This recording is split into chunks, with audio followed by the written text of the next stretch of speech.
येत्या 22 जानेवारी रोजी अयोध्येतील राम मंदिरात प्राणप्रतिष्ठापना सोहळा पार पडणार आहे। देशभरात असंख्य लोकांना या ऐतिहासिक दिवसाची प्रतीक्षा आहे। अयोध्येतील या सोहळ्यासाठी 8000 पेक्षा अधिक पाहुण्यांना आमंत्रित करण्यात आलं आहे। या मंदिरात पूजा कशी होणार, याचे वैशिष्ट्य काय, याबद्दल जाणून घेण्यासाठी अनेकांना उत्सुकता आहे। अयोध्येतील या राम मंदिराविषयी काही खास गोष्टी आपण जाणून घेणार आहोत। मंदिराच्या रचनेनुसार अयोध्येतील राम मंदिर हे भारतातील सर्वात मोठं मंदिर बनणार आहे। मंदिराची रचना करणाऱ्या सोमपुरा कुटुंबाने याबद्दल माहिती दिली आहे। राम मंदिराचा पाया बांधण्यासाठी 2587 प्रदेशातील पवित्र माती आणण्यात आली आहे।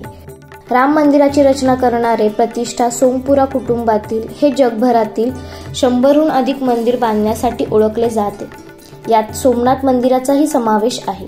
मंदिराच्या बांधकामासाठी लोखंड किंवा पोलादाचा वापर करण्यात आला नाही। राम मंदिर हे परिपूर्ण दगडाचे बांधकाम करण्यात आले आहे। राम मंदिर बांधण्यासाठी वापरल्या जाणाऱ्या विटांवर श्रीराम असे कोरले गेले आहे। 22 जानेवारी रोजी होणाऱ्या प्राण प्रतिष्ठापना सोहळ्यासाठी थायलंडहून माती पाठवण्यात आली आहे। थायलंडशी श्रीरामाचं खास नातं आहे। मातीच्या आधी थायलंडने 2 नद्यांचे पाणी सुद्धा पाठवले होते। श्रीरामाच्या वंशजांनी थायलंडमध्ये शासन केल्याचंही म्हणलं जात आहे। या 3 मजली मंदिराचे वैशिष्ट्य म्हणजे 2.7 एकर जमिनीवर पसरले आहे। तळमजल्यावरील श्रीरामाच्या जीवनाचे चित्रण केले गेले आहे, तर पहिल्या मजल्यावर या राजस्थानी भरतपूरमधील गुलाबी वाळूच्या दगडाने बांधकाम करण्यात आले। या ठिकाणी श्रीरामाच्या भव्य दरबाराचे चित्रण होईल।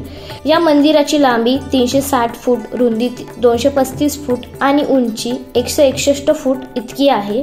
या मंदिराला एकूण 12 दरवाजे असतील। संपूर्ण भारतातील 150 नद्यांच्या पवित्र पाण्याने 5 ऑगस्ट रोजी मंदिराचा अभिषेक सोहळा पार पडला होता।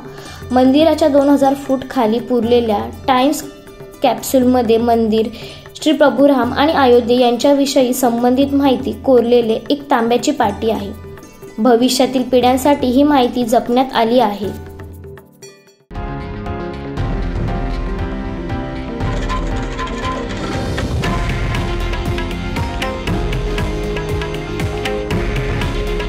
हे आहे देशातील नंबर 1 न्यूज नेटवर्क आणि आपण पाहत आहात TV9 मराठी। काळजी तुमची, हित महाराष्ट्राचं।